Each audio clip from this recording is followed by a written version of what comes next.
Hello guys, welcome back to curious Sharif for the daily dose of Indian football.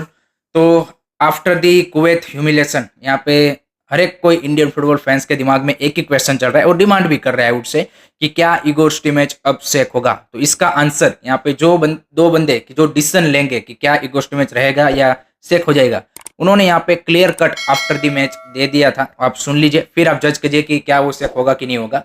तो सबसे पहला statement आपके जो एएफएफ के प्रेसिडेंट है कल्याण चौबे, उन्होंने यहाँ पे आफ्टर द मैच में बोला कि हमने अच्छा खेला, सेकंड हाफ में हमने एक दो बढ़िया चांस बनाए, अगर वो फिनिश हो गए होते तो हम यहाँ पे हिस्ट्री क्रिएट कर देते एंड गुरप्रीत सिंह संधू ने अच्छा खेला। This is statement from your AFF president after the match. दूसरी साइड आपके जो टेक्निकल कमेटी के हेड है मिस्टर आई एम विजन, उन्होंने बोला कि इट फेल्ट गुड कि सुनील छेत्री का लास्ट मैच था कोलकाता में, जहां से उन्होंने जर्नी स्टार्ट की वहीं से था। एंड एक अच्छी बात ये हुई कि ये मैच एटलीस्ट ड्रॉ तो हुआ ना, उन्होंने ये बोला कि ये मैच ड्रॉ तो हुआ ना, यहाँ पे हम हारे तो नहीं ना, ऐसा उन्होंने बोला। तो this is the mentality and the you can say कि thought process of your AFA president and technical committee head. ये दोनों ही अगर आफ्टर द मैच ऐसा इतना मतलब ह्यूमिलेशन, कोई नहीं बोल रहा है यहाँ पे, मेरे को इन दोनों के अलावा कोई भी एक ऐसा बंदा नहीं मिला कि जो बोल रहा है कि हमने अच्छा खेला यहाँ पे अगेंस्ट कुवैत। ये दोनों ही बंदे अगर ऐसा बोल रहे हैं कि भाई आप यहाँ पे हमने अच्छा खेला, कोई गलती नहीं है, तो हाउ कैन यू एक्सपेक्ट कि यहाँ पे ईगो मैच सेक होगा? कैसे कैसे आप एक्सपेक्ट कर रहे हो? This is a really really unfortunate thing कि आपके जो डिसीजन मेकर है they are not ready to take a decision, they are just holding their position, simple as that. They don't want to take any decision. Simple सी बात ये लग रही है गाइस इसी से। तो एंड ऐसा ही चलता आ रहा है, अदरवाइज अभी तक तो ईगो मैच सेक हो गए होते, बट अनफॉर्चुनेटली वो नहीं हुए हैं एंड आगे भी आई डोंट थिंक सो कि ये होगा।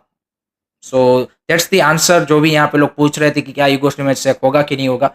एट द मोमेंट तो आपके प्रेसिडेंट एंड आपके टेक्निकल कमेटी हेड ने ऐसा कोई इंडिकेशन नहीं दिया है कि जहां से आपको इस क्या बोलते हैं कि हेड कोच की पोजीशन के मामले में कोई चेंजेस होता हुआ दिखे। बाकी लेट्स सी क्या होता है आगे फ्यूचर। आप बताइए आपके क्या थॉट्स हैं, कमेंट सेक्शन में बता देना भाई। एंड उसमें एक इंटरेस्टिंग मेरे को यहाँ पे एक न्यूज़ मिली है कि यहाँ पे जो आईएफए है, इंडियन फुटबॉल एसोसिएशन, जो वेस्ट बंगाल का फुटबॉल एसोसिएशन है, उन्होंने यहाँ पे लेटर लिखा है कि we are ready to host intercontinental cup 2024। अब इंटरकॉन्टिनेंटल कप इस साल कहाँ पे करोगे, that is the biggest question. क्योंकि आप यहाँ पे 11 जून को अभी आज आज यहाँ पे आप क्या बोलते हैं लास्ट कतार के सामने मैच खत्म करोगे, उसके बाद आपको प्लेयरों को रेस्ट देना ही पड़ेगा। तो ये जून जुलाई, क्योंकि आपका 27 जुलाई से दुरांत कप स्टार्ट हो रहा है, बीच में आपका यहाँ पे सीएफएल भी चल रहा है एंड ऑब्वियसली दुरांत कप से एक दो वीक पहले यहाँ पे आप क्या बोलते हैं कि प्लेयर ट्रेनिंग में भी आएंगे, सारी चीजें होंगी। तो आई डोंट थिंक सो कि जून जुलाई में आप बिना प्लेयर को रेस्ट किए आपको यहाँ पे क्योंकि पिछले 1.5 साल से प्लेयर लगातार फुटबॉल खेलते आ रहे हैं एंड हमारे प्लेयर ऐसे यहाँ पे यूज टू नहीं है कि हर साल में यहाँ पे 50 मैच खेल ले। वो डेफिनेटली 50 मैच खेलने चाहिए, बट उसका बॉडी भी धीरे धीरे भी आपको एडजस्ट करना पड़ेगा। डायरेक्ट आप 30 से 50 मैच कर दोगे तो हमने देखा है कि इस सीजन कितने सारे प्लेयर को यहाँ पे नेशनल टीम में भी एंड क्लब लेवल पे भी इंडियन प्लेयर को इंजरी रही है एंड वो इसी का नतीजा है, क्योंकि they are not used to play in week and week out. So आपका जो इंटरकॉन्टिनेंटल कप अगर आप 2024 में ऑर्गेनाइज करवाना चाहते हो तो वो कहाँ पे होगा, वो एक सबसे बड़ा क्वेश्चन है। क्योंकि आपने कैलेंडर तो यहाँ पे अनाउंसमेंट कर दिया है, जहाँ पे आप 26 जुलाई से मैंने जैसे बोला कि दुरांत कप स्टार्ट कर रहे हो, तो जून जुलाई में मेरे को नहीं लगता कि पॉसिबल भी है कि दुरांत ये इंटरकॉन्टिनेंटल कप आपका ऑर्गेनाइज करना। दूसरा सिनारियो है आपका कि अगर आप राउंड 3 में क्वालिफाई हो जाते हो तो आपको जो सितंबर अक्टूबर नवंबर की विंडो मिलेगी उसमें आप यहाँ पे फिर नहीं कर पाओगे, तो फिर तो पॉसिबल ही नहीं है। बट अगर वहां पे क्वालिफाई नहीं करते हो देन यहाँ पे सितंबर के जो 2 मैचेस का विंडो मिलता है, या फिर अक्टूबर के 2 मैचेस, या फिर नवंबर के 2 मैचेस का विंडो मिलता है, उसमें फिर ये हो सकता है। उसके अलावा यहाँ पे इंटरकॉन्टिनेंटल कप की एट द मोमेंट उस लेवल पे पॉसिबिलिटीज नहीं दिख रही है। तो आई थिंक उन लोगों ने सोचा होगा कि अगर राउंड 3 में नहीं जाते तो फिर सितंबर में यहाँ पे जो 10 दिन का आपको यहाँ पे 2 सितंबर से 10 सितंबर के बीच में जो गैप मिलता है वहां पे करना पड़ेगा, क्योंकि 14 सितंबर से आपका आईएसएल भी आप स्टार्ट कर रहे हो।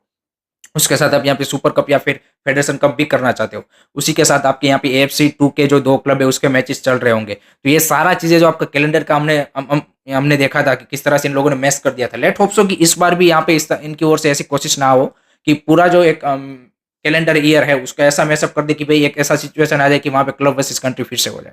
सो वही हम उम्मीद करेंगे, बट एट द मोमेंट यहाँ पे आईएफए ने लेटर लिखा है कि they are ready to host intercontinental cup. Let's see अब यहाँ पे एएफएफ की ओर से क्या प्लानिंग होती है, वो देखना काफी यहाँ पे इंटरेस्टिंग बन जाएगा। Now let's move on to the some transfers news guys, क्योंकि वहां पे काफी बड़ी हलचल हो चुकी है। हमारा फोकस तो यहाँ पे नेशनल टीम पे था, लेकिन पीछे यहाँ पे ट्रांसफर में काफी बड़ी क्या बोलते हैं कि तेजी से यहाँ पे हलचल हुई है। एंड उसमें सबसे बड़ा अपडेट भाई यहाँ पे north East United fans and Jamshedpur fans के लिए है।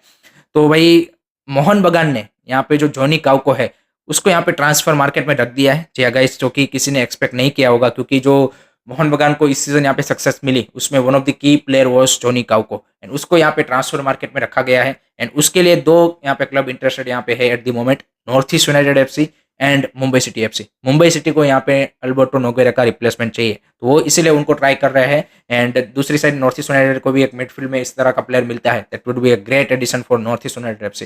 तो Johnny Kauko in market, and जो कुछ टाइम पहले न्यूज आई थी कि भाई मोहन बगान is looking for a euro player, तो वो यहाँ पे जॉनी काउको की जगह पे कुछ इस तरह का यहाँ पे क्वालिटी और ज्यादा क्वालिटी मिडफील्डर लाना चाहते हैं। तो that is the you can say कि ट्रांसफर रूमर रिगार्डिंग जॉनी काउको। दूसरा यहाँ पे नॉर्थ ईस्ट यूनाइटेड एफसी ने भाई यहाँ पे बेंगलुरु एफसी के अनदर प्लेयर को साइन कर लिया है, वो है यहाँ पे रोबिन यादव। जी गाइस, हम सबको पता है कि रोबिन यादव ने संतोष ट्रॉफी में बेहतरीन परफॉर्मेंस दी थी फॉर कर्नाटका। देन बीएफसी के लास्ट सीजन उतना खेले नहीं, जब जब भी मौका मिला ही लुक्स इंप्रेसिव।